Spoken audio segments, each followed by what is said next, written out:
Welcome to Gradient. RRB general സയൻസിൽ ഫിസിക്സിൽ നമ്മൾ ലൈറ്റ് എന്ന് പറയുന്ന ഒരു വലിയ ടോപ്പിക് എന്ത് ചെയ്തു, കംപ്ലീറ്റ് ചെയ്തു. സോ ഇന്ന് നമ്മൾ പുതിയൊരു ടോപ്പിക് സ്റ്റാർട്ട് ചെയ്യുവാണ്. ആ ടോപ്പിക്കിൻ്റെ പേരാണ് ഇലക്ട്രിസിറ്റി. ഒരുപാട് ചോദ്യങ്ങൾ ഇലക്ട്രിസിറ്റി എന്ന ഭാഗത്ത് നിന്ന് മുൻ വർഷങ്ങളിൽ ചോദിച്ചിട്ടുണ്ട്. അപ്പോൾ നമുക്ക് ചെറിയ ചെറിയ ഭാഗങ്ങളിലായിട്ട് ആ ടോപ്പിക്ക് ഫുൾ എന്ത് ചെയ്യാം, കവർ ചെയ്ത് പോവാം. അപ്പോൾ ഇലക്ട്രിസിറ്റി എന്ന് പറയുമ്പോൾ നമ്മൾ ഈ ടോപ്പിക്കിൻ്റെ ഒരു അടിസ്ഥാനം എന്ന് പറയുന്നത് നമ്മുടെ 10ാം ക്ലാസ് CBSEയിലെ 12ാമത്തെ ചാപ്റ്ററാണ് ഇലക്ട്രിസിറ്റി. അതുപോലെ തന്നെ ഇതിൻ്റെ തൊട്ടടുത്ത ചാപ്റ്റർ അതിൽ നിന്നും എന്ത് ചെയ്യാറുണ്ട്, ഭാഗങ്ങൾ നമുക്ക് പരീക്ഷയ്ക്ക് ചോദിക്കാറുണ്ട്. അപ്പോൾ ഇലക്ട്രിസിറ്റി എന്ന് പറയുന്നത് എല്ലാവർക്കും അത്ര ഓർമ്മ ഉള്ളൊരു വിഷയമാകണമെന്നില്ല, എങ്കിലും സിമ്പിളാണ്. ആദ്യമേ ക്ലാസ് വ്യക്തമായിട്ട് കണ്ട് നോട്ട് പഠിച്ചു പോവുക. അപ്പോൾ അതിനുവേണ്ടി അധികം സമയം നമുക്ക് പിന്നീട് ചിലവാക്കേണ്ട ആവശ്യം വരത്തില്ല. അപ്പോൾ വീണ്ടും പറയേണ്ട കാര്യമില്ലല്ലോ, നിങ്ങൾ ആദ്യമായിട്ടാണ് ചാനൽ കാണുന്നതെങ്കിൽ സബ്സ്ക്രൈബ് ചെയ്യുക. അതുപോലെ നിങ്ങൾ ക്ലാസ് കാണുമ്പോൾ നിങ്ങൾക്ക് ക്ലാസ് ഇഷ്ടപ്പെട്ടാൽ അല്ലെങ്കിൽ എന്തെങ്കിലും ഇമ്പ്രൂവ്മെൻറ്റ് വേണമെന്ന് നിങ്ങൾക്ക് തോന്നിയാൽ ഉറപ്പായിട്ടും അത് എന്ത് ചെയ്യുക, കമൻ്റായിട്ട് രേഖപ്പെടുത്തുക. ഓക്കെ, കാരണം നിങ്ങളുടെ ഫീഡ്ബാക്ക് തന്നാൽ മാത്രമേ നമുക്ക് അതനുസരിച്ച് എന്ത് ചെയ്യാൻ പറ്റുള്ളൂ, ക്ലാസ്സുകൾ ഇമ്പ്രൂവ് ചെയ്യാനായിട്ട് പറ്റുള്ളൂ. അപ്പോൾ നിങ്ങൾക്ക് എന്തെങ്കിലും സജഷൻസ് ക്ലാസ്സുമായിട്ട് ബന്ധപ്പെട്ടുണ്ടെങ്കിൽ ഉറപ്പായിട്ടും അത് എന്ത് ചെയ്യുക, കമൻ്റായിട്ട് രേഖപ്പെടുത്തുക. ഓക്കെ, അപ്പോൾ അറിയാമല്ലോ, നോട്ട് കിട്ടാനായിട്ട് ടെലഗ്രാം ചാനൽ ജോയിൻ ചെയ്യുക. ചാനലിൻ്റെ ലിങ്ക് ഡിസ്ക്രിപ്ഷനിൽ കൊടുത്തിട്ടുണ്ട്. മറ്റ് മുമ്പത്തെ ക്ലാസ്സുകൾ, കെമിസ്ട്രി, ബയോളജി ക്ലാസ്സുകളൊക്കെ നമ്മൾ ഡെയിലി അപ്ലോഡ് ചെയ്ത് പോകുന്നുണ്ട്. സോ ആ ക്ലാസ്സുകൾ കിട്ടാൻ വേണ്ടിയിട്ട് എന്ത് ചെയ്യുക, ചാനൽ സബ്സ്ക്രൈബ് ചെയ്യുക, ബെല്ലൈക്കൺ എനേബിൾ ചെയ്യുക. അപ്പോൾ നമുക്ക് എന്ത് ചെയ്യാം, സ്റ്റാർട്ട് ചെയ്യാം. ഇലക്ട്രിസിറ്റിയാണ് നമ്മുടെ ഇന്നത്തെ ടോപ്പിക്ക്. അപ്പോൾ ഫസ്റ്റ് ചോദ്യം തന്നെ എന്താണ് ഇലക്ട്രിസിറ്റി എന്നാണ്. ഒരു അടിസ്ഥാനമായിട്ടുള്ളൊരു ചോദ്യമാണ് ഈ ഇലക്ട്രിസിറ്റി എന്ന് പറഞ്ഞാൽ എന്താണെന്ന്. അപ്പോൾ നമുക്കറിയാം, നമ്മുടെ വീട്ടിൽ അല്ലെ ഇലക്ട്രിസിറ്റിയിലാണ് നമ്മുടെ ഒരുവിധം എല്ലാ ഉപകരണങ്ങളും എന്ത് ചെയ്യുന്നത്, പ്രവർത്തിക്കുന്നത്. അപ്പോൾ എന്താണ് ഇലക്ട്രിസിറ്റി എന്ന് ചോദിച്ചാൽ അതിന് കൊടുക്കാൻ പറ്റുന്ന ഏറ്റവും സിമ്പിളായിട്ടുള്ള ഡെഫിനിഷൻ എന്ന് പറയുന്നത്, electricity is defined as the flow of electrons അല്ലെങ്കിൽ ഫ്ലോ ഓഫ് ചാർജസ്. എന്താണ് ഫ്ലോ ഓഫ് ഇലക്ട്രോൺസ് അല്ലെങ്കിൽ ഫ്ലോ ഓഫ് ചാർജസിനെയാണ് നമ്മൾ എന്ത് വിളിക്കുന്നത്, ഇലക്ട്രിസിറ്റി എന്ന് വിളിക്കുന്നത്. അതായത് ഒരു വസ്തു നമ്മൾ എടുക്കുന്നു, അപ്പോൾ വൈദ്യുതി കണ്ടക്ട് ചെയ്യുന്ന ഒരു വസ്തു നമ്മൾ കണ്ടക്ടർ എന്നാണ് വിളിക്കുന്നത് അല്ലേ. അങ്ങനെ ഒരു കണ്ടക്ടർ നമ്മൾ എടുത്തു കഴിഞ്ഞാൽ ആ കണ്ടക്ടറിനകത്ത് എന്തുണ്ട്, ഫ്രീ ഇലക്ട്രോൺസ് ഉണ്ട്. അല്ലെങ്കിൽ നമുക്ക് പറയാം, ഫ്രീ ഇലക്ട്രോൺസ് ഉള്ള ഒരു വസ്തുവിനെയാണ് നമ്മൾ എന്തെന്ന് വിളിക്കുന്നത്, കണ്ടക്ടർ എന്ന് വിളിക്കുന്നത്. ഇരുമ്പ് നല്ലൊരു കണ്ടക്ടറാണ്, സിൽവർ, ഗോൾഡ് ഒക്കെ നല്ല കണ്ടക്ടേഴ്സാണ്. എന്നാൽ തടി ഒരു കണ്ടക്ടർ അല്ല, പ്ലാസ്റ്റിക് ഒരു കണ്ടക്ടർ അല്ല. കാരണം ഒരു പ്ലാസ്റ്റിക്കിൻ്റെ ഒരു കഷ്ണം എടുത്തു കഴിഞ്ഞാൽ അതിനകത്ത് ഇത്തരത്തിലുള്ള ഫ്രീ ഇലക്ട്രോൺസ് കാണത്തില്ല. അതുകൊണ്ട് തന്നെയാണ് അത് എന്ത് ചെയ്യാത്തത്, കണ്ടക്ട് ചെയ്യാത്തത്. ഇനി ഇങ്ങനെയുള്ള ഒരു കണ്ടക്ടറിൽ ഇതിനകത്തുള്ള ഫ്രീ ഇലക്ട്രോൺസ് ഒരു പോയിന്റിൽ നിന്നും മറ്റൊരു പോയിന്റിലോട്ട് ഇങ്ങനെ ഫ്ലോ ചെയ്യുകയാണ്. ഇങ്ങനെ ഫ്ലോ ചെയ്യുന്നുണ്ടെങ്കിൽ നമുക്കിവിടെ എന്ത് പറയാൻ പറ്റും, ഇവിടെ ഇലക്ട്രിക് കറണ്ട് ഉണ്ട് എന്ന് പറയാനായിട്ട് പറ്റും. പക്ഷേ ഇവർ ചുമ്മാ അങ്ങോട്ട് ഫ്ലോ ചെയ്യത്തില്ല. ഫ്ലോ ചെയ്യണമെങ്കിൽ അതിനൊരു കാരണമൊക്കെ വേണം. അപ്പോൾ ആ കാരണം എന്താണെന്നൊക്കെയാണ് നമ്മൾ ഇന്നത്തെ ക്ലാസ്സിൽ എന്ത് ചെയ്യാൻ പോകുന്നത്, പഠിക്കാനായിട്ട് പോകുന്നത്. അപ്പോൾ ഫസ്റ്റ് പോയിന്റ്, എന്താണ് ഇലക്ട്രിസിറ്റി? ഇലക്ട്രിസിറ്റി എന്ന് വെച്ചാൽ അതൊരു ഫോം ഓഫ് എനർജിയാണ്. അത് നമുക്കറിയാം അല്ലേ.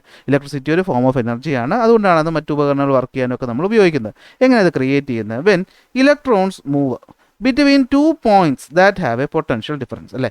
പൊട്ടൻഷ്യൽ വ്യത്യാസമുള്ള രണ്ട് പോയിന്റുകൾക്കിടയിലായിട്ട്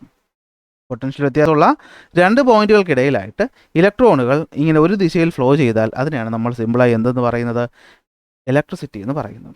അപ്പോൾ ഇലക്ട്രോൺസ് എന്ന് നമ്മൾ എടുത്തു പറയണമെന്നില്ല. ആദ്യകാലങ്ങളിൽ നമ്മൾ എന്തെന്നാണ് വിളിച്ചിരുന്നത്, ചാർജസ് എന്നാണ് വിളിച്ചിരുന്നത്. എന്താണ് ചാർജസ്? കാരണം ആദ്യകാലത്ത് നമ്മൾ പോസിറ്റീവ് ചാർജ് മൂവ് ചെയ്യുന്നൊക്കെയാണ് പഠിച്ചിരുന്നത്.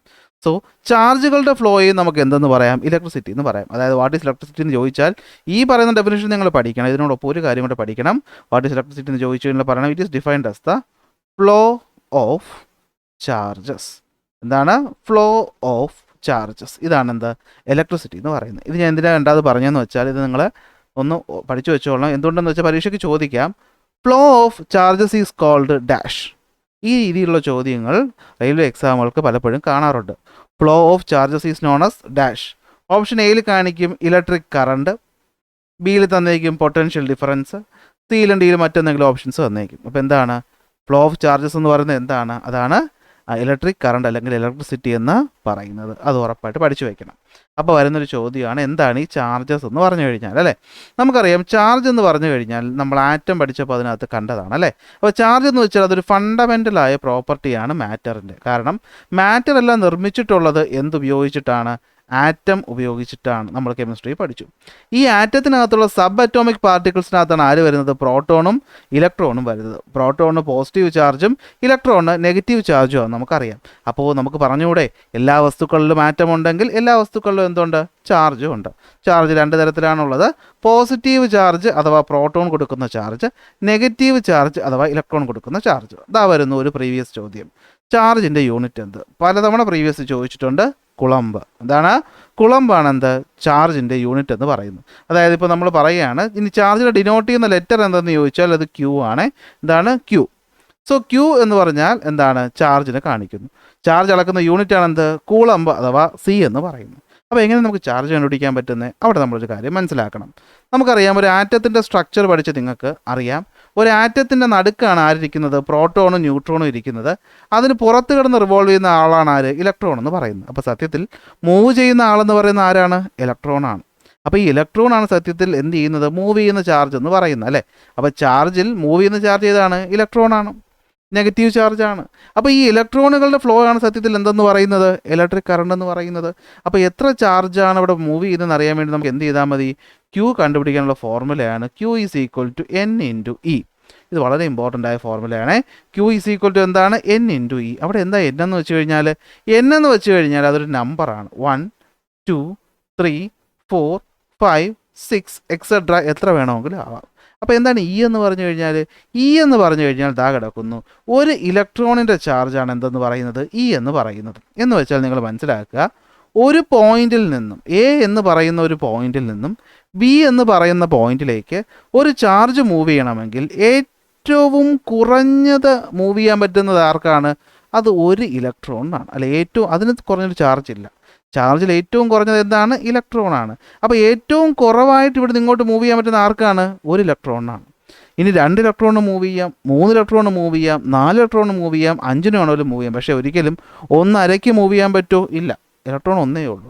1 2 3 4 എന്ന എണ്ണത്തിൽ മാത്രമേ ചാർജ് എപ്പോഴും എന്ത് ചെയ്യുള്ളൂ? ഒരു പോയിന്റ് ചെയ്ത് മറ്റൊരു പോയിന്റിലോട്ട് മൂവ് ചെയ്യുള്ളൂ. നമ്മളതിനെ ക്വാണ്ടൈസേഷൻ ഓഫ് ചാർജസ് എന്ന് പറഞ്ഞ് വലിയ ക്ലാസ്സുകളിൽ പഠിക്കും. ഇവിടെ നിങ്ങൾ ക്വാണ്ടൈസേഷൻ ഒന്നും അറിഞ്ഞില്ലെങ്കിൽ ഒരു കാര്യം മനസ്സിലാക്കുക, ചാർജ് ഇപ്പോൾ ഞാനൊരു എക്സാമ്പിൾ പറയുകയാണേ, നിങ്ങളുടെ കയ്യിൽ നിങ്ങളൊരു കൂട്ടുകാരൻ നിങ്ങളൊരു മൊബൈൽ ഫോൺ കൊടുക്കുകയാണ്. നിങ്ങൾക്ക് ഒരു മൊബൈൽ ഫോണേ കൊടുക്കാൻ പറ്റുള്ളൂ, അല്ലേ? ഒരിക്കലും 1.5 മൊബൈൽ ഫോൺ എന്ന് പറഞ്ഞ് നമ്മൾ വാങ്ങത്തില്ല, അത് ഉപയോഗമില്ലാത്തൊരു സാധനമാണ്. 2.25 മൊബൈൽ ഫോൺ ഇല്ല, ഒരു mobile phone, 2 mobile phone, 3 mobile phone. അതുപോലെ ചാർജിൻ്റെ ഏറ്റവും ബേസിക്കായ സാധനം ഒരു ഇലക്ട്രോൺ. അങ്ങനെ 1 2 3 5 100 1000 10,000 കൊടുക്കാം. പക്ഷേ ഈ പറയുന്ന 1 2 3 എന്ന എണ്ണത്തിലേ നമുക്ക് എന്ത് ചെയ്യാൻ പറ്റുള്ളൂ? ചാർജിനെ മൂവ് ചെയ്യിപ്പിക്കാൻ പറ്റുള്ളൂ. അപ്പോൾ ഒരു പോയിന്റിൽ നിന്ന് മറ്റൊരു പോയിന്റിലോട്ട് എത്ര ചാർജ് പോയി എന്ന് ചോദിച്ചാൽ എന്ത് പറഞ്ഞാൽ മതി? എത്ര ഇലക്ട്രോൺ പോയി. എത്ര ഇലക്ട്രോൺ എന്ന് പറയുന്ന ഇലക്ട്രോണിൻ്റെ ഒരു ഇലക്ട്രോണിൻ്റെ ചാർജ് ഇതാ തന്നിട്ടുണ്ട്, 1.6 × 10⁻⁹. അങ്ങനത്തെ എത്ര എണ്ണം പോയി? അത്രയും ചാർജാണ് അവിടെ ഉള്ളത്. മനസ്സിലായോ? ഒന്നുകൂടെ ഒന്ന് വിശദീകരിക്കാൻ നോക്കിയോ. എന്താ സംഭവം പറയുന്നതെന്ന് വെച്ച് കഴിഞ്ഞാൽ, ഒരു 2 പോയിന്റുകളുണ്ടെന്ന് വിചാരിക്കുക. എന്തുണ്ട്? 2 പോയിന്റുകളുണ്ട്. സോ ഇത് ഞാൻ പോയിന്റ് എ എന്ന് വിളിക്കുന്നു, ഇത് ഞാൻ പോയിന്റ് ബി എന്ന് വിളിക്കുന്നു. എയിൽ എത്ര ചാർജ് ഉണ്ട് എന്നാണ് എൻ്റെ ചോദ്യം. എയിൽ ഇപ്പോൾ എത്ര ചാർജ് ഉണ്ട് എന്നറിയാൻ എനിക്കറിയാം, ചാർജ് എന്ന് പറയുന്നത് വരുന്നത് ഏറ്റവും അടിസ്ഥാനമായിട്ട് 1.6 × 10⁻⁻⁹ കൂളമ്പുള്ള ഒരു ഇലക്ട്രോണാണ്. അപ്പോൾ ഇവിടെ എത്ര ചാർജ് ഉണ്ടെന്ന് അറിയാൻ വേണ്ടിയിട്ട് ഇവിടെ എത്ര ഇലക്ട്രോൺ ഉണ്ടെന്ന് നോക്കിയാൽ പോരെ? ഇവിടെ എത്ര ചാർജ് ഉണ്ടെന്ന് അറിയാൻ വേണ്ടിയിട്ട് ഇവിടെ എത്ര ഇലക്ട്രോൺ ഉണ്ടെന്ന് അറിഞ്ഞാൽ പോരെ? അപ്പോൾ ഒരു ഇലക്ട്രോൺ ആണെങ്കിൽ 1 × 1.6 × 10⁻⁹, 2 ആണെങ്കിൽ 2 × 1.6 അങ്ങനെ എത്രയാണോ എന്നുള്ള എണ്ണം 1 2 3 എന്ന എണ്ണത്തിനെ എൻ എന്ന ലെറ്റർ കൊണ്ട് ഡിനോട്ട് ചെയ്യുന്നു. ഒരു ഇലക്ട്രോണിൻ്റെ ചാർജ് നമ്മൾ ഇ എന്ന് വിളിക്കുന്നു. So Q is equal to N into E. ഇതാണ് ചാർജ് കണ്ടുപിടിക്കാനുള്ള ഫോർമുല എന്ന് പറയുന്നത്. ഓക്കെ ആണല്ലോ? അപ്പോൾ പരീക്ഷയ്ക്ക് ചോദിക്കും, ഓക്കെ ഒരു കുളമ്പ് എന്നാൽ എത്രയാണ്? നമുക്കറിയാം, ഒരു ഇലക്ട്രോണിനകത്തുള്ളത് 1.6 × 10⁻⁻⁹ കുളമ്പ്. അങ്ങനെയാണെങ്കിൽ ഒരു കുളമ്പ് എത്രയെന്നാണ് ചോദ്യം. എങ്ങനെ കണ്ടുപിടിക്കാൻ പറ്റും? നമുക്കറിയാം Q is equal to N into E. ഈ എൻ ഇൻറ്റു ഇ എപ്പോഴാണ് 1 ആവുന്നതെന്ന് ചോദിച്ചു കഴിഞ്ഞാൽ നമുക്കറിയാം എന്താണ്? എൻ എന്ന് പറയുന്നത് 1 ആവണമെങ്കിൽ എന്ത് ചെയ്യണം? ഈ ഇ എന്ന് പറയുന്നത് ഡിനോമിനേറ്ററിൽ പോകണം. അപ്പോൾ എന്ത് പറ്റും? 1/1.6 × 10⁻⁻⁹. 1 / 1.6 × 10⁻⁹ ചെയ്യുമ്പോൾ നമുക്ക് എത്ര കിട്ടും? ഇത്ര കിട്ടും. 1/1.6 ചെയ്യുമ്പോൾ നമുക്ക് 6.25 എന്ന് കിട്ടും. ഇൻറ്റു 10⁻⁻⁹ മുകളിൽ പോകുമ്പോൾ എത്രയാവും? 10⁻⁻ എന്നുള്ളത് പ്ലസ് ആവും. ഇവിടെ പോയിന്റ് ഞാൻ നമ്മൾ മാറ്റിയിട്ട് എത്രയെന്ന് എടുക്കും? 18 എന്ന് എടുക്കും. സോ ഒരു കുളമ്പെന്ന് വെച്ചാൽ എത്രയാണ്? അത് 6.25 × 10⁻18 ഇലക്ട്രോണുകൾ ചേരുമ്പോൾ കിട്ടുന്ന ചാർജാണ് എന്ത്, ഒരു കുളമ്പ് എന്ന് പറയുന്നത്. ഓക്കെ, എന്താണ് 6.25 × 10⁻18 ഇലക്ട്രോണുകൾ. എന്നു വെച്ചാൽ നമ്പർ ഓഫ് ഇലക്ട്രോൺ അല്ലേ, അങ്ങനെ 6.25 × 10⁻18 ഇലക്ട്രോണുകൾ ചേരുമ്പോഴാണ് എന്താവുന്നത്, അത് ഒരു കുളമ്പ് ചാർജായിട്ട് മാറുന്നത്. എന്തായിട്ട് മാറുന്നത്, ഒരു കുളമ്പ് ചാർജായിട്ട് മാറുന്നത്. സോ ഇതൊരു അപ്രോക്സിമേറ്റ് കണക്കാണ്, കാരണം ഒരിക്കലും 6.25 ഇലക്ട്രോൺസ് ഉണ്ടാകത്തില്ല. നമ്മൾ കാൽക്കുലേറ്റ് ചെയ്തെടുത്ത വാല്യൂ ആണെന്നേ ഉള്ളൂ. ആക്ച്വലി അല്ല, ഇതൊരു അപ്രോക്സിമേറ്റ് വാല്യൂ മാത്രമാണ്. അപ്പോൾ ഇതാണ് ചാർജുകളെ പറ്റി പഠിക്കുന്നത്. അങ്ങനെയാണെങ്കിൽ നമ്മൾ ഫസ്റ്റ് പോയിന്റ് പഠിച്ചു, എന്താണ് ഇലക്ട്രിസിറ്റി. രണ്ടാമത് പഠിച്ചു എന്താണ് ചാർജ്. ഇനി വരുന്നതാണ് ഇലക്ട്രിക് കറണ്ട് ഐ, അഥവാ നമ്മളിതിനെ എന്തെന്ന് വിളിക്കും, ഇൻറ്റൻസിറ്റി ഓഫ് കറണ്ട് എന്ന് വിളിക്കും. എന്ത് വിളിക്കും, intensity of current. Intensity of current എന്ന് വിളിക്കും. എന്ത് വിളിക്കും, ഇൻറ്റൻസിറ്റി ഓഫ് കറണ്ട്. ഐ എന്ന ലെറ്റർ കൊണ്ടാണ് നമ്മൾ എന്ത് ചെയ്യുന്നത്, ഇൻറ്റൻസിറ്റി ഓഫ് കറണ്ടിനെ കാണിക്കുന്നത്. എന്താണ് ഇൻറ്റൻസിറ്റി ഓഫ് കറണ്ട്? ഒരു കണ്ടക്ടറിൽ അതിൻ്റെ ഏതെങ്കിലും ഒരു ഭാഗത്തൂടെ ഒരു സെക്കൻഡ് സമയം കൊണ്ട് കടന്നു പോകുന്ന ചാർജുകളുടെ എണ്ണത്തെയാണ് നമ്മൾ എന്ത് വിളിക്കുന്നത്, ഇൻറ്റൻസിറ്റി ഓഫ് കറണ്ട് അല്ലെങ്കിൽ ഇലക്ട്രിക് കറണ്ട് എന്ന് വിളിക്കുന്നത്. സംശയമായോ? എന്താണ്, ഒരു കണ്ടക്ടർ നമ്മളെടുത്തു, ഒരു കണ്ടക്ടർ. ആ കണ്ടക്ടറിലൂടെ ഒരു സെക്കൻഡ് സമയം അല്ലെങ്കിൽ യൂണിറ്റ് സമയം, ആ സമയം കൊണ്ട് എത്ര ചാർജുകളാണ് ഫ്ലോ ചെയ്യുന്നത് എന്നതിൻ്റെ അളവിനെയാണ് നമ്മൾ എന്ത് വിളിക്കുന്നത്, ഇൻറ്റൻസിറ്റി ഓഫ് കറണ്ട് എന്ന് വിളിക്കുന്നത്. ഐ കണ്ടുപിടിക്കാനുള്ള ഫോർമുല ഇൻറ്റൻസിറ്റി എന്ന് വെച്ച് കഴിഞ്ഞാൽ ചാർജ് ബൈ ടൈം, Q/T. ഇതാണ് I = Q/T. നോക്കിയേ, മൊത്തം ചാർജ് ബൈ മൊത്തം സമയം. അപ്പോൾ എന്ത് കിട്ടും, ഒരു സെക്കൻഡിലുള്ള ചാർജിൻ്റെ അളവ് കിട്ടും. That is I = Q/T. ഇതാണ് ഫോർമുല. ഓക്കെ ആണല്ലോ. ഇനി ഇതിൻ്റെ യൂണിറ്റ് ഇമ്പോർട്ടൻ്റ് ആണ്. ഇൻറ്റൻസിറ്റി ഓഫ് കറണ്ടിൻ്റെ യൂണിറ്റ് ആണ് ആംപിയർ. ഇതാണ് ആംപിയർ. ഇവിടെ വേണം ഏറ്റവും ഇമ്പോർട്ടൻ്റ് ആയിട്ട് പോയിന്റ് വരുന്നത്. വീണ്ടും ഒരു പ്രീവിയസ് ചോദ്യം, ഒരു ആംപിയർ എന്നാൽ എത്രയ്ക്കാണ് ഈക്വൽ? നോക്കി, ഒരു ആംപിയർ എന്ന് വെച്ചാൽ നമുക്കറിയാം. നോക്കി, I = എന്താണ്, Q/T ആണ് അല്ലേ. I = എന്താണ്, Q/T. അപ്പോൾ I = Q/T. Q എന്ന് വെച്ച് കഴിഞ്ഞാൽ ചാർജിൻ്റെ യൂണിറ്റ് കുളമ്പ്, ബൈ T എന്ന് വെച്ചാൽ ടൈമിൻ്റെ യൂണിറ്റ് സെക്കൻഡ്. അപ്പോൾ ഒരു ആംപിയർ എന്ന് പറയുന്നത് എത്രയ്ക്ക് ഈക്വലാണ്, ഒരു കുളമ്പ് പെർ സെക്കൻഡിന് ഈക്വലാണ്. എന്തിന് ഈക്വലാണ്, ഒരു കുളമ്പ് പെർ സെക്കൻഡിന് ഈക്വലാണ്. ഇത് പരീക്ഷയ്ക്ക് ചോദിക്കുന്ന രീതി എങ്ങനെയാണെന്ന് വെച്ച് കഴിഞ്ഞാൽ, പരീക്ഷയ്ക്ക് ചോദിക്കും 1 coulomb per second is equal to dash. തൊട്ട് ഈ 2 ദിവസം മുമ്പ് ഞാൻ പ്രീവിയസ് ചോദ്യം ചെയ്ത വീഡിയോ ഇട്ടിരുന്നു. അതിലും ഇതുപോലെ സെയിം ഒരു ചോദ്യം വന്നിരുന്നു. അത് പവറിൻ്റെ യൂണിറ്റുമായിട്ട് ബേസ് ചെയ്തതാണ്. അപ്പോൾ 1 കുളമ്പ് പെർ സെക്കൻഡ് എന്ന് പറഞ്ഞാൽ അത് എന്തിന് ഈക്വൽ എന്ന് ചോദിച്ചാൽ നമ്മൾ എങ്ങനെയാണ് ചെയ്യേണ്ടത്, കുളമ്പ് എന്തിൻ്റെ യൂണിറ്റാണ് കുളമ്പ് എന്ന് നോക്കുന്നത്, ചാർജിൻ്റെയാണ്. ബൈ സെക്കൻഡ് എന്തിൻ്റെ യൂണിറ്റാണെന്ന് നോക്കണം, അത് ടൈമിൻ്റെയാണ്. അപ്പോൾ Q/T എന്ന് പറഞ്ഞാൽ ആരുടെ ഫോർമുലയാണ്, അത് ഐയുടെ ഫോർമുലയാണ്. ഐയുടെ യൂണിറ്റാണ് എന്ത്, ആംപിയർ. അതുകൊണ്ടാണ് എന്ത് 1 ആംപിയർ എന്ന് പറയുന്നത് 1 കുളമ്പ് പെർ സെക്കൻഡ് ഈക്വൽ ആണെന്ന് പറയുന്നത്. ഓക്കെ അല്ലേ. ഇനി ഇൻറ്റൻസിറ്റി ഓഫ് കറണ്ട് നമുക്ക് ഈ ഫോർമുല അല്ലാതെ ഒരു ഉപകരണം വെച്ച് കണ്ടുപിടിക്കാം. ആ ഉപകരണത്തിൻ്റെ പേരാണ് അമ്മീറ്റർ. അപ്പോൾ ഇൻറ്റൻസിറ്റി ഓഫ് കറണ്ട് അളക്കുന്ന ഉപകരണത്തിൻ്റെ പേരെന്ത്, അമ്മീറ്റർ. എന്താണ്, അമ്മീറ്റർ. അമ്മീറ്ററിൻ്റെ സിമ്പിൾ എന്താണ്, വളരെ സിമ്പിളാണ്. A ഇട്ടിട്ട് ഒരു സർക്കിൾ കൊടുത്താൽ മതി, എന്തായി, അമ്മീറ്ററായി. A ഇട്ടിട്ട് സർക്കിൾ കൊടുത്താൽ എന്തായി, അമ്മീറ്ററായി. അമ്മീറ്റർ എങ്ങനെയാണ് നമ്മളൊരു സർക്യൂട്ടിൽ കൊടുക്കുന്നതെന്ന് ചോദിച്ചു കഴിഞ്ഞാൽ സിമ്പിളാണ്. നമ്മളൊരു അമ്മീറ്ററിനെ കണക്ട് ചെയ്യുന്നത് സീരീസ് ആയിട്ടാണ്. സർക്യൂട്ട് ഡയഗ്രം പഠിപ്പിക്കുമ്പോൾ ഞാൻ സീരീസും പാരലും ഒന്നുകൂടെ പറഞ്ഞുതരാം. ഇപ്പോൾ ഇത് പഠിച്ചു വെച്ചു. അമ്മീറ്റർ ഒരു സർക്യൂട്ട് കണക്ട് ചെയ്യുന്നത് എങ്ങനെയാണ്, സീരീസ് ആയിട്ടാണ്. ഓക്കെ ആണല്ലോ. അപ്പോൾ ഇവിടെ ഒരു ചോദ്യം വരും, ഒരു ആംപിയർ എന്ന് പറഞ്ഞാൽ അത് എത്രയാണ്? വേറെ ഒന്നുമില്ല, ഒരു ആംപിയർ എത്രയാണെന്ന് ചോദിച്ചാൽ നമുക്കറിയാം I = എന്താണ്, അത് Q/T ആണ്. ഈ Q/T എപ്പോഴാണ് ഒന്നാവുന്നത്, ഐയുടെ വാല്യൂ, Qൻ്റെ വാല്യൂ ഒന്നാവുന്നു, ബൈ എന്താണ്, Tയുടെ വാല്യൂ ഒന്നാവുമ്പോൾ നമുക്ക് കിട്ടുന്ന ഉത്തരം ഒന്നായിരിക്കും, 1/1 എന്ന് വെച്ചാൽ നോക്ക്. I എന്ന് വെച്ചാൽ എന്താ, Q എന്ന് വെച്ചാൽ എന്താണ്, ചാർജ് അല്ലേ. അപ്പോൾ ഒരു കുളമ്പ് ചാർജ് ഒരു സെക്കൻഡ് സമയം കൊണ്ട്, ഒരു കണ്ടക്ടറിലൂടെ ഫ്ലോ ചെയ്യുകയാണെങ്കിൽ അവിടുത്തെ കറണ്ടിൻ്റെ ഇൻറ്റൻസിറ്റി എന്ന് പറയുന്നത് എത്രയ്ക്ക് ഈക്വൽ ആയിരിക്കും, 1 ആംപിയറിന് ഈക്വൽ ആയിരിക്കും. അപ്പോൾ എന്താണ് 1 ആംപിയർ എന്ന് വെച്ച് കഴിഞ്ഞാൽ, when 1 coulomb charge flows in 1 second then the current is set to be 1 ampere. Okay ആണല്ലോ. അതാണ് ഇവിടെ പറഞ്ഞിരിക്കുന്നത്. അതിനെ കുളമ്പ് പെർ സെക്കൻഡ് എന്ന് പറയുന്ന യൂണിറ്റിൽ നമ്മൾ എക്സ്പ്രസ് ചെയ്യാറുണ്ട്. ഓക്കെ അല്ലേ. അങ്ങനെയാണെങ്കിൽ നമുക്ക് മറ്റൊരു ഇമ്പോർട്ടൻ്റ് കാര്യം ഇവിടെ പഠിക്കണം. ഞാൻ നേരത്തെ പറഞ്ഞു, എന്താണ്, ഒരു ആറ്റത്തെ സംബന്ധിച്ചിടത്തോളം അല്ലെങ്കിൽ ഒരു കണ്ടക്ടറിനെ സംബന്ധിച്ചിടത്തോളം മൂവ് ചെയ്യാൻ പറ്റുന്ന ആളെന്ന് പറയുന്ന ആരാണ്, അത് ഇലക്ട്രോണാണ്. പക്ഷേ നമ്മൾ ഇലക്ട്രോൺ ഉണ്ടെന്നും പ്രോട്ടോൺ ഉണ്ടെന്നും ഒക്കെ കണ്ടുപിടിക്കുന്നതിന് ഒരുപാട് വർഷം മുമ്പ് തന്നെ എന്ത് കണ്ടുപിടിച്ചിട്ടുണ്ട്, ഇലക്ട്രിക് സിറ്റി ഉണ്ട് എന്നുള്ള കാര്യം കണ്ടുപിടിച്ചിട്ടുണ്ട്. അപ്പോൾ അന്നത്തെ കാലത്ത് നമ്മൾ പറഞ്ഞിരുന്നത് ഇലക്ട്രിസിറ്റി എന്ന് പറഞ്ഞു കഴിഞ്ഞാൽ അത് പോസിറ്റീവ് ചാർജുകളുടെ മൂവ്മെൻറ്റ് എന്നാണ്. എന്തെന്നാണ്? പോസിറ്റീവ് ചാർജുകളുടെ മൂവ്മെൻറ്റാണ് ഇലക്ട്രിസിറ്റി എന്നാണ് നമ്മൾ പണ്ട് വിചാരിച്ചിരുന്നത്. പക്ഷേ പിന്നീടാണ് മനസ്സിലായത് അത് നെഗറ്റീവ് ചാർജുകളുടെ മൂവ്മെൻ്റ് ആണെന്ന്. പക്ഷേ പ്രശ്നം എന്താണെന്ന് വെച്ചാൽ ഈ പോസിറ്റീവ് എന്ന് നെഗറ്റീവ് എന്നൊക്കെ വിളിച്ചത് നമ്മളാണ്. ഒരുത്തനെ പോസിറ്റീവ് എന്ന് വിളിച്ചപ്പോൾ മറ്റൊരു നെഗറ്റീവ് എന്ന് വിളിച്ചു എന്നേ ഉള്ളൂ. ഇത് അങ്ങോട്ടും ഇങ്ങോട്ടും മാറിപ്പോയിരുന്നെങ്കിലും പ്രശ്നമൊന്നും വരത്തില്ലായിരുന്നു. സോ നമ്മൾ ഒരു ഡയറക്ഷൻ ചേഞ്ച് നമുക്ക് പിന്നീട് പറയേണ്ടതായിട്ട് വന്നു. എന്ന് വെച്ചാൽ വേറൊന്നുമില്ല, നമ്മൾ നോർമലി കറണ്ട് ഫ്ലോ ചെയ്യുന്ന ഡയറക്ഷൻ എന്ന് പറയുന്നത് എങ്ങനെയാണ്?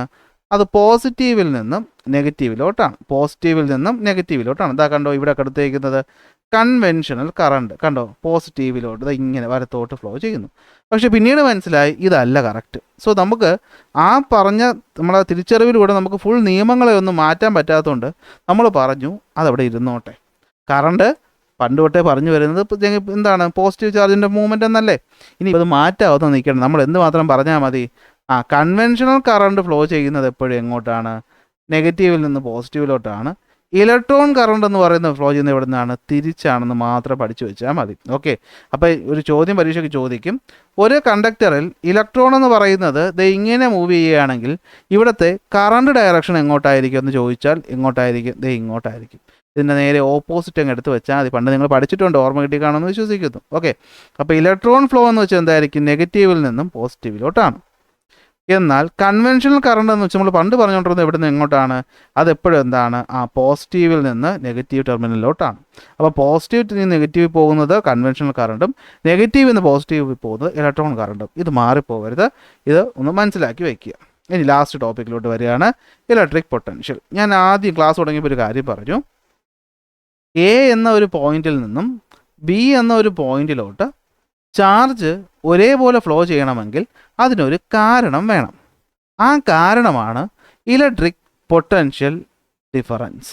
എന്താണ് ഇലക്ട്രിക് പൊട്ടൻഷ്യൽ ഡിഫറൻസ്? എന്താണെന്ന് വെച്ചാൽ നോക്ക്, കാറ്റ് എപ്പോഴും പോകുന്നത് എവിടെ നിന്നാണ്? ഒരു ഹൈ പ്രഷർ റീജിയനിൽ നിന്നും ലോ പ്രഷർ റീജിയനിലോട്ടായിരിക്കും. വെള്ളം ഒഴുകുന്നത് എപ്പോഴാണ്? ഒരു ഹൈ പോയിന്റിൽ നിന്നും ഒരു ലോ പോയിന്റിലോട്ടായിരിക്കും ഒഴുകുന്നത്. ഇതേപോലെ ചാർജും ഒരു പോയിന്റിൽ നിന്നും മറ്റൊരു പോയിന്റിലോട്ട് മൂവ് ചെയ്യണമെങ്കിൽ അവർക്കിടയിൽ ഒരു വ്യത്യാസം വേണം. ആ വ്യത്യാസമാണ് എന്ത്? Electric potential difference. എന്താണ് ഇലക്ട്രിക് പൊട്ടൻഷ്യൽ ഡിഫറൻസ് എന്ന് വെച്ചാൽ? ഇപ്പോൾ ഒരു എക്സാമ്പിൾ വെച്ച് ഞാൻ പറഞ്ഞുതരാം, നോക്കിക്കോ. ഒരു കണ്ടക്ടർ ഇതായിരിക്കുന്നു എന്ന് വിചാരിക്കുക. ഇത് ഞാൻ മനസ്സിലാവാൻ വേണ്ടി പറയുന്ന കാര്യമാണ്. ഇതിലിപ്പോൾ ഒരുപാട് ഫ്രീ ഇലക്ട്രോൺസ് ഉണ്ട്. പക്ഷേ ഇവരിപ്പോഴും എന്ത് ചെയ്യത്തില്ല? ഒരു ഡയറക്ഷനിലോട്ട് മൂവ് ചെയ്യില്ല. അങ്ങനെ ചുമ്മാ മൂവ് ചെയ്യുകയായിരുന്നെങ്കിൽ നമ്മൾ വീട്ടിൽ കറണ്ട് ബില്ല് കൊടുക്കേണ്ട ആവശ്യമില്ലായിരുന്നു. അപ്പോൾ ഇതിന് ഒരു പോയിന്റ് മൂവ് ചെയ്യിപ്പിക്കണമെങ്കിൽ നമ്മളതിന് എന്തിലോട്ട് കൊടുക്കണം? ഒരു ബാറ്ററിയിലോട്ട് കൊടുക്കണം. അപ്പോൾ ബാറ്ററി എന്ന് പറഞ്ഞാൽ അതിനകത്തൊരു പോസിറ്റീവ് ടെർമിനലും നെഗറ്റീവ് ടെർമിനലും കാണും. ഇതിനകത്തൊരു കെമിക്കൽ റിയാക്ഷൻ നടക്കും. നിങ്ങൾ തൽക്കാലം മനസ്സിലാക്കുക, ഈ കെമിക്കൽ റിയാക്ഷൻ്റെ ഫലമായിട്ട് എന്തുണ്ടാകും? ഇലക്ട്രോൺ ഉണ്ടാകും. ഈ പറയുന്ന ഇലക്ട്രോൺ ഇതുവഴി എത്തി എവിടെ എത്തും? ഈ പോയിന്റിലെത്തും. അപ്പോൾ ഈ ബാറ്ററി ഇവിടെ വർക്ക് ചെയ്യുകയാണല്ലോ അല്ലേ? ആ വർക്ക് ചെയ്യുന്നതിനനുസരിച്ചാണ് ഇവിടെ എന്ത് വരുന്നത്? ഇലക്ട്രോൺ വരുന്നത്. അപ്പോൾ ഇവിടെ ഇലക്ട്രോണിൻ്റെ അളവ് കൂടും. ഇലക്ട്രോണിൻ്റെ അളവ് കൂടും. കണ്ടക്ടറിനകത്തുള്ളതും ഇലക്ട്രോൺ, ഇവിടെ വന്നിരിക്കുന്ന ഇലക്ട്രോൺ ഒരേ ചാർജ് റിപ്പൽ ചെയ്യും. ഈ റിപ്പൽഷൻ കാരണമാണ് ഈ ഇലക്ട്രോൺസ് എന്ത് ചെയ്യുന്നത്? ഇങ്ങോട്ടുള്ള പോയിന്റിലോട്ട് വരുന്നത്. അങ്ങനെ ഇവിടുത്തെ പോയിന്റിൽ ഇലക്ട്രോൺ എത്തുമ്പോഴത്തേക്ക് എന്താ കാണുന്നത്? ഇവിടെ ഒരു പോസിറ്റീവ് കാണുന്നു. സോ നെഗറ്റീവിൽ നിന്ന് ഇലക്ട്രോൺ ഓടി എങ്ങോട്ട് എത്തും? പോസിറ്റീവിലോട്ട് വരും. ഇങ്ങനെ ഇത് കണ്ടിന്യൂ ചെയ്തുകൊണ്ടിരിക്കും. അങ്ങനെയാണ് ഒരു ബാറ്ററി ഇടുമ്പോൾ ഒരു സാധനം വർക്ക് ചെയ്യുന്നത്. ഐഡിയക്ക് വേണ്ടി പറഞ്ഞു എന്നേ ഉള്ളൂ. അങ്ങനെ ഒരു രണ്ട് പോയിന്റുകൾക്കിടയിൽ ചാർജ് മൂവ് ചെയ്യണമെങ്കിൽ നമ്മൾ അവിടെ നിന്ന് പുറത്തുനിന്ന് എന്ത് കൊടുക്കണം? വർക്ക് കൊടുക്കണം. ഈ കൊടുക്കുന്ന വർക്കാണ് എന്തായിട്ട് മാറുന്നത്? ഇവർക്കിടയിലുള്ള പൊട്ടൻഷ്യൽ വ്യത്യാസമായിട്ട് മാറുന്നത്. സോ ഇലക്ട്രിക് പൊട്ടൻഷ്യൽ എന്ന് വെച്ചാൽ എന്താണ്? It is the amount of work done. എന്താണ്? It is the amount of work done to carry a unit charge from one point to another. എന്താ പറയുന്നത്? നോക്കിയേ, ഈ ഒരു പോയിന്റിൽ നിന്നും ഈ ഒരു പോയിന്റിലോട്ട് ഒരു ഇലക്ട്രോണെ കൊണ്ടുപോകാൻ ഈ ബാറ്ററി എത്ര വർക്ക് ചെയ്തോ ആ വർക്കാണ് അവിടുത്തെ എന്തായിട്ട് മാറുന്നത്? പൊട്ടൻഷ്യലിൻ്റെ വ്യത്യാസമായിട്ട് മാറുന്നത്. ആ പൊട്ടൻഷ്യൽ വ്യത്യാസം കാരണമാണ് ചാർജ് എന്ത് ചെയ്യുന്നത്? മൂവ് ചെയ്യുന്നത്. സോ നമുക്ക് പറയാം പൊട്ടൻഷ്യൽ ഡിഫറൻസ് എന്ന വി എന്ന ലെറ്ററുകൊണ്ട് ഡിനോട്ട് ചെയ്യുന്നത്. വി ഈസ് ഈക്വൽ ടു എന്താണ്? W/Q എന്ന് പറയാം. വേർ W നമ്മൾ എടുക്കുന്നത് ജൂളിലും Q എടുക്കുന്നത് എന്താണ്? കുളമ്പും. സോ ജൂൾ പെർ കുളമ്പാണ് യൂണിറ്റ്. അത് നമ്മൾ എന്തെന്ന് വിളിക്കും? വോൾട്ട് എന്ന് വിളിക്കും. വോൾട്ട് എന്ന് വിളിക്കും. സോ ഇതാണ് എന്ത്? പൊട്ടൻഷ്യൽ ഡിഫറൻസ് എന്ന് പറയുന്നത്. സോ പൊട്ടൻഷ്യൽ ഡിഫറൻസ് മെഷർ ചെയ്യാൻ ഫോർമുലയും ഉണ്ട്. ഇതല്ലാത്ത മെത്തേഡ് വോൾട്ട് മീറ്റർ ഉപയോഗിച്ചിട്ടാണ്. വോൾട്ട് മീറ്ററിൻ്റെ സിമ്പൽ എന്ന് പറയുന്നത് വിയും ഒരു റൗണ്ട് ഇടുമ്പോൾ നമുക്ക് വോൾട്ട് മീറ്റർ കിട്ടും. ഇത് കണക്ട് ചെയ്യുന്നത് പാരലൽ ആയിട്ടാണ്. വോൾട്ട് മീറ്റർ കണക്ട് ചെയ്യുന്നത് എങ്ങനെയാണ്? പാരലായിട്ടാണ്. സോ സർക്യൂട്ട് ഡയഗ്രം വരയ്ക്കും ഇത് രണ്ടും ഞാൻ പറഞ്ഞുതരാം. ഓക്കെ അല്ലേ? ലാസ്റ്റ് ടോപ്പിക്ക് എന്താണ് ഒരു വോൾട്ട്? നമുക്കറിയാം വി ഇസ് ഈക്വൽ ടു എന്താണ്? W/Q. ഈ W/Qൻ്റെ ഉത്തരം 1 ആവണമെങ്കിൽ ഡബ്ല്യുവിൻ്റെ വാല്യൂ 1 ആവണം അല്ലേ? By ക്യൂവിൻ്റെ value എന്താവണം? 1 ആവണം. W എന്ന് വെച്ചാൽ എന്താണ്? വർക്ക് അല്ലെ, അതിൻ്റെ യൂണിറ്റ് ജൂള്. Q എന്ന് വെച്ചാൽ ചാർജ്, അതിൻ്റെ യൂണിറ്റ് എന്താണ്? കുളമ്പ്. അപ്പോൾ നോക്കിക്കോ, എന്താണ് 1 വോൾട്ട് എന്ന് വെച്ചാൽ? ഒരു ജൂള് വർക്ക് ചെയ്തുകൊണ്ട് ഒരു കുളമ്പ് ചാർജിനെ ഞാൻ ഒരു പോയിന്റിൽ നിന്ന് മറ്റൊരു പോയിന്റിലോട്ട് എത്തിച്ചെങ്കിൽ ആ പോയിന്റുകൾക്കിടയിലുള്ള പൊട്ടൻഷ്യൽ ഡിഫറൻസ് എന്തിന് ഈക്വൽ ആയിരിക്കും? 1 വോൾട്ടിന് ഈക്വൽ ആയിരിക്കും. So 1 joule of work is done to move 1 unit positive charge between 2 points. Basic ആയിട്ട് ഇത്രയാണ് നമ്മൾ ഇലക്ട്രിസിറ്റിയുടെ തുടക്കം എന്ന് പറഞ്ഞ് പഠിക്കുന്നത്. ഇനി നമുക്കിവിടെ ഞാനൊരു പോയിന്റ് കൊടുത്തിട്ടുണ്ട്. ഇത് നിങ്ങൾക്ക് പഠിക്കാൻ വേണ്ടിയിട്ടാണ്. വോൾട്ട് മീറ്ററും അമ്മീറ്ററും തമ്മിലുള്ള വ്യത്യാസമാണ്. കാരണം ഇവിടുന്ന് ഒരുപാട് ചോദ്യങ്ങൾ വന്നിട്ടുണ്ട്. അപ്പോൾ നമുക്കറിയാമല്ലോ, അമ്മീറ്റർ മെഷർ ചെയ്യുന്നത് കറണ്ട്, വോൾട്ട് മീറ്റർ മെഷർ ചെയ്യുന്നത് പൊട്ടൻഷ്യൽ ഡിഫറൻസ്. അമ്മീറ്ററിൻ്റെ സിമ്പൽ എ, വോൾട്ട് മീറ്ററിൻ്റെ സിമ്പൽ ബി. അമ്മീറ്റർ കൊടുക്കുന്നത് സീരീസ് ആയിട്ട്, വോൾട്ട് മീറ്റർ കൊടുക്കുന്നത് പാരലായിട്ട്.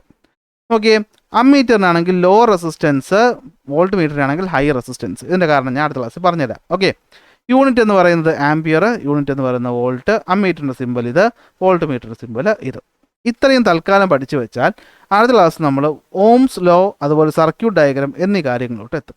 അപ്പോൾ ഇപ്പോഴും നിങ്ങളുടെ ക്ലാസ്സുകൾ കണ്ടുകൊണ്ടിരിക്കുകയാണെങ്കിൽ ഉറപ്പായിട്ടും ക്ലാസ് ലൈക്ക് ചെയ്യുക, ഷെയർ ചെയ്യുക, സബ്സ്ക്രൈബ് ചെയ്യുക. അടുത്ത ക്ലാസ് നമുക്ക് അടുത്ത ടോപ്പിക്കുമായിട്ട് കാണാം.